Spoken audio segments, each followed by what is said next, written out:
చలికాలంలో జలుబు దగ్గు జ్వరం వంటి సమస్యలు సర్వసాధారణం. కానీ చలికాలంలో మనకు తెలియకుండానే వచ్చే మరో ప్రమాదకరమైన సమస్య హార్ట్ అటాక్. చలికాలంలో మనకు రోగ నిరోధక శక్తి చాలా తక్కువగా ఉంటుంది. దీంతో గుండె సమస్యలు చాలా ఎక్కువగా వస్తుంటాయి. దీన్నే సైలెంట్ హార్ట్ అటాక్ అని అంటారు. టైంకి ట్రీట్మెంట్ తీసుకోకపోతే ప్రాణాలు పోయే ప్రమాదం ఉంటుంది. చలికాలంలో ఉదయం పూట చలికి శరీరంలోని రక్త కణాలు కుచించుకుపోవడం వల్ల హార్ట్ అటాక్ వస్తుంది. ఇది ఆర్టరీస్ లో బ్లడ్ సర్క్యులేషన్ ని తగ్గిస్తుంది. దీంతో బీపీ పెరిగి హార్ట్ మీద స్ట్రెస్ ఎక్కువ అవుతుంది. దీంతో హార్ట్ బ్లడ్ పంప్ చేయడంలో ఇబ్బంది పడుతుంది.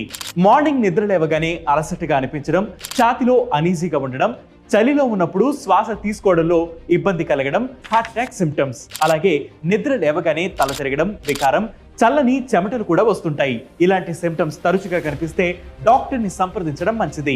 చలికాలంలో రోజు వేడివేడిగా ఏదైనా తినాలని అనిపిస్తూ ఉంటుంది. అలా అని జంక్ ఫుడ్స్ ఎక్కువగా తింటే బాడీలో కొలెస్ట్రాల్